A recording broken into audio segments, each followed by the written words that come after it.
มาพี่น้องมื้อนี้สาวจอยก็จะมาอัปเดตเครื่องอยู่ในร้านว่ามีอีหยังแน่แล้วก็บ่ได้ลงคลิปนะพี่น้องก็ประมาณ3วัน4วันนั่นล่ะแล้วก็ปิดร้านพี่น้องปิดร้านนี่ก็3 วันเพราะว่ายังบ่ทันเร็วหน้านะพี่น้องมื้อนี้สาวจอยก็จะมาเปิดคลิปในยูฮานก็บ่ได้มื้อนี้บ่ได้ไปหน้าพี่น้องเพราะว่ากาอยู่หน้ากับเบิดหั่นนะกาอยู่หน้ากับเบิดก็เลยบ่ได้เปิดคลิปบ่ได้ลงคลิปบ่ได้ดำหน้า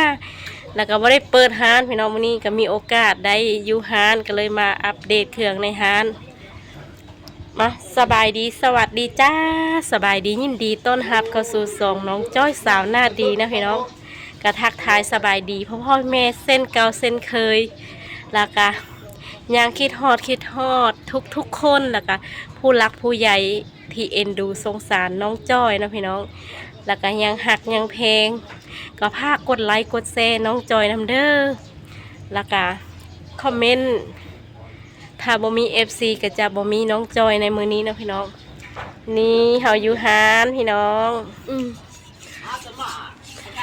อัปเดตพี่น้องอยู่ฮานมื้อนี้ปิดฮาน3-4 มื้อละ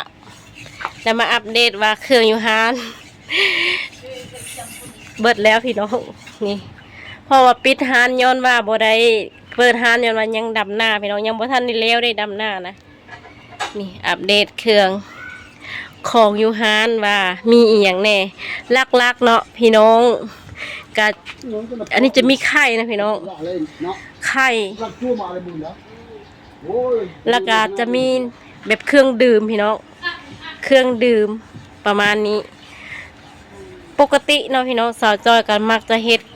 ของสุกของกินสุกพี่น้องแต่ว่าอันรอบนี้หันนี่ก็บ่มีหยังพี่น้องสาวจอยบ่ได้เฮ็ดของกินสุกโดนแล้วพี่น้องเพราะว่ายังดำให้ดำหน้านะจะบ่มีเวลาได้เปิดร้านพี่น้องสาวจอยก็มาอัปเดตเครื่องในร้านของสาวจอยว่าขาดเหลืออีหยังแน่หลายมือพี่น้องที่บ่ได้ประมาณ3 มื้อหรือ4 มื้อนี่แหละพี่น้องหรือว่า3 วัน 4 วันที่บ่ได้เปิดร้านเลยปิดร้านเลยพี่น้องลูกค้าก็หายแล้วเนาะเพิ่นก็จะไปซื้อร้านข้างๆสาวจอยพี่น้องตอนหน้าเฮือนสาวจอยละเพิ่นก็เปิดร้านเพราะว่าร้านเพิ่นจะเป็นร้านใหญ่แฮงสาวจอยหั่นนะเป็นร้านน้อยพี่น้องแล้วก็อย่าว่าเรื่องทุนเลยพี่น้องอย่าว่าแต่เรื่องกำไรเลยขนาดทุนยังลบละย้อนว่าก็เพิ่นติดหนี้นะพี่น้องก็เข้าใจว่าบ่มีเนาะพี่น้องแต่ว่าเฮาผู้เป็นคนลงทุนนี่ก็มันก็บ่มีทุนสิมาลงซื้อเครื่องเลยพี่น้องเพราะว่านี่ไอติมหรือว่ากระแลมจะมีเฮ็ดเอาแน่นะพี่น้องแล้วก็จะมี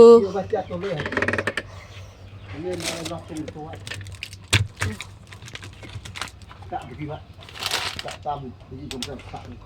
พี่น้อง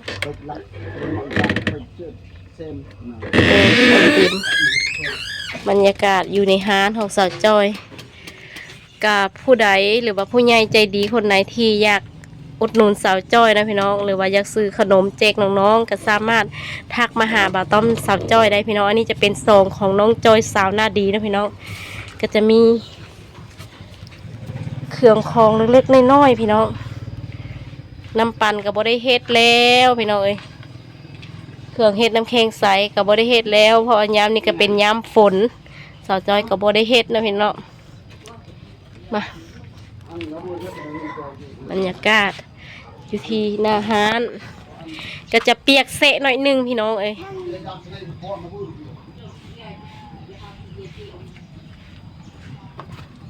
มีหมักนัดพร้อมมังนัดนี่ซื้อมา20 หน่วยก็จะเหลือซ้ำนี่แหละพี่น้อง1 2 3 4 5 6 7 8 9 10ก็เหลือ10 หน่วยเบิดไป12 หรือ 13 หน่วยเนาะนี่แหละอัปเดตภาพบรรยากาศตอนแรงๆพี่น้องกะเมื่อนี้ก็คือว่ามีแสงแดดออกมาหน่อยนึงละเปิงห้านสาวจอยก็คือว่าบ่มีเครื่องแล้วพี่น้องเครื่องกับบ่ค่อยมีละเพราะว่าอยากดำหน้าแน่แล้วก็กำไรกับบ่มีพี่น้องกำไรทุนก็อยู่บนเดียวนั่นแหละจะกินกำไรจะกินทุนเบิดแล้วพี่น้องบรรยากาศลูกค้าก็มาซื้อของ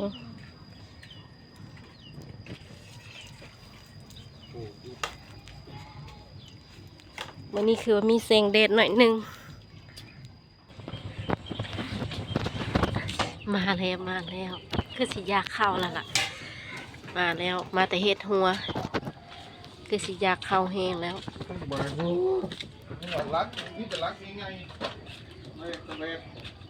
คือบอกไว้อยู่เฮือนเฮาตูบจะบ่มีวันไว้ล่ะ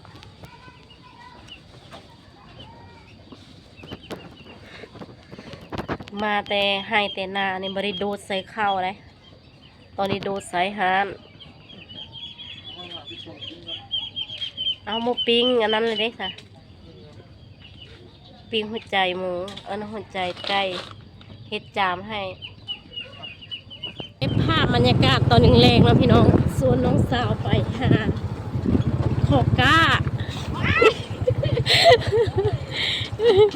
บรรยากาศตอนยามแรงๆพี่น้องหลังจากที่เปิดห้านบัดนี้เปิดห้านนะพี่น้องและตอนแรงกับพาเดินเลาะไปขอกาอยู่ที่บ้านเตนบ่ฮู้ว่าสิได้หรือบ่นะพี่น้องก็ต้องไปหาเพราะว่าไห้นาของสัตว์จอยกันเรือหาให้ยังบ่ทันแล้วก็จะเป็นต้องได้ไปหาอยู่ที่บ้านเตน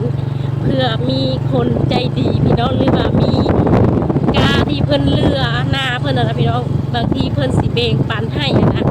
ก็เลยตรงนี้ก็ตอนเดินทางพี่น้องเมืองบรรยากาศตอนยามแรงๆเด้อ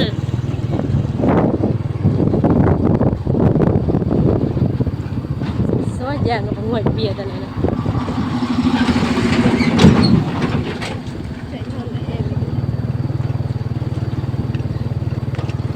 หลุมคุมเพิ่นก็จะ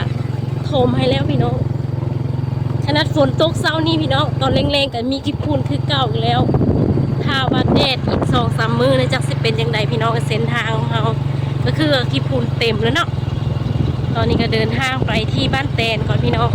ไปหาขอกาน้ำเพิ่น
ต้องได้โค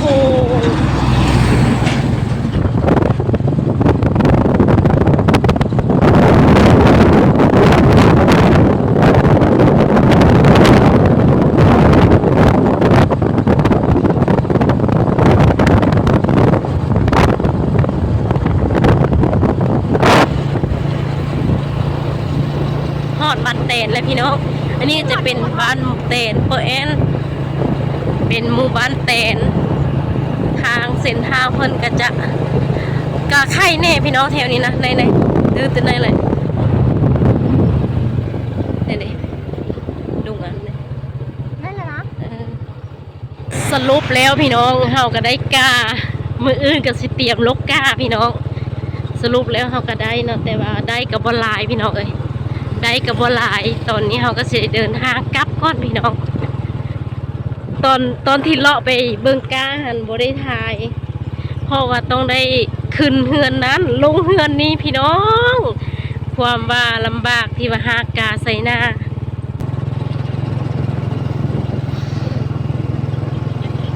พี่น้องเดินทางกลับจนมืดค่ำตำตู้นะพี่น้องเนาะนี่แหละบรรยากาศการที่เฮาเลาะไปหากาตอนที่สาวจอยขึ้นเฮือนนั้นลงเฮือนนี้หันบ่ได้ถ่ายซ้ำย้อนอย่างบริถ่ายอายพี่น้องเอ้ยบนนึกบ่ฝันว่าการหากานี่นะมันลำบากสำใดพี่น้องเดินทางกับน้องสาวเคยนาดีเมียเคยนาดีน้องมินทรา ซื้อเพิ่นก็ซื้อดาราแต่เพิ่นสิงามสิงามบ่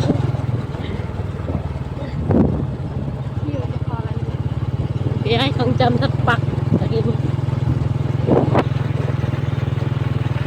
สมมุติได้ประงวดเงินลองเงินอะไรเดี๋ยวได้เปิดโจอาจจะทองเดี๋ยวได้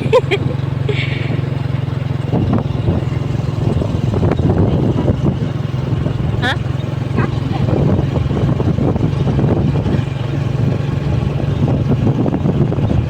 ตอนนี้เฮาก็สิได้เดินทางกลับตอนพี่น้อง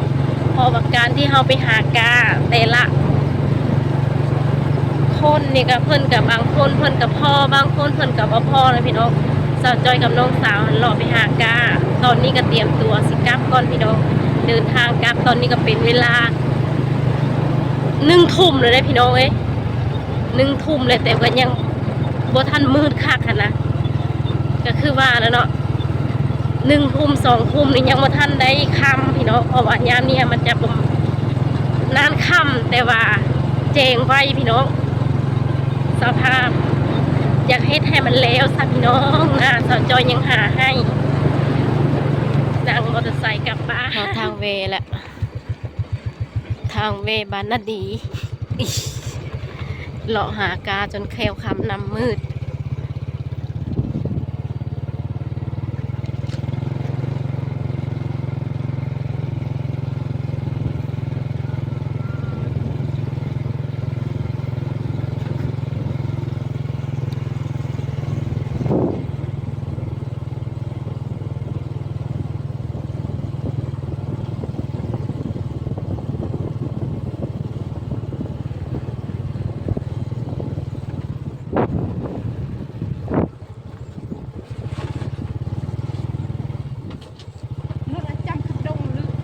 อันตึงอ่ะว่าจะบอกว่าคือ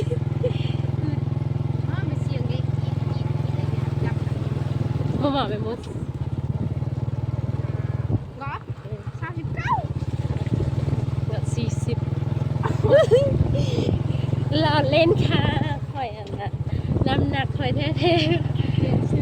70รถเคยเลยนี่ไปบอก รถจอดตื้อมาหอดแล้วบ้านนันดีเมืองมหาสารคามปะมะกระเป๋ามันนอนเท่าหอดแล้วพี่น้องบ้านน้องจอย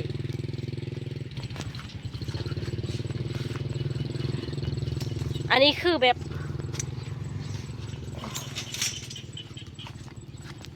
เบิ่งบรรยากาศอยู่ที่บ้านอันนี้จะเป็นรูปเนาะพี่น้อง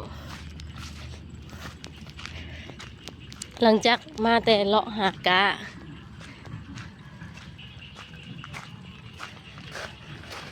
เลาะหากาแล้วเขาก็ได้แล้วแทน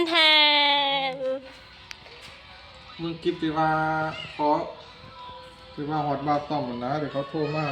ปอนตะกิดมาครับแล้ว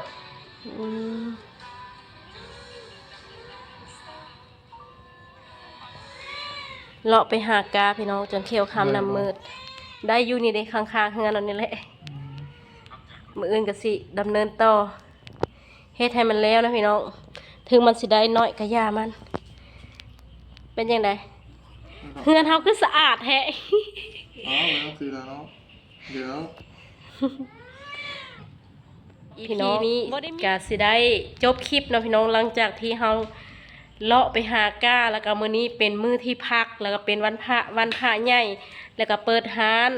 หลังจากนั้นสาวจอยก็ไปหาก้าอยู่ที่บ้านเตนก็ได้น้อยนึงพี่น้องก็ถึงบาโบหลายแล้วก็บ่พอหน้าแต่ก็พอได้ให้2ให้พี่น้องมาพี่น้อง EP นี้สาวจอยก็สิได้ลำลาพาจากสิได้จบคลิปก่อนเนาะพี่น้องเนาะขอกล่าวคำว่าสบายดีสวัสดีจ้าบ๊ายบาย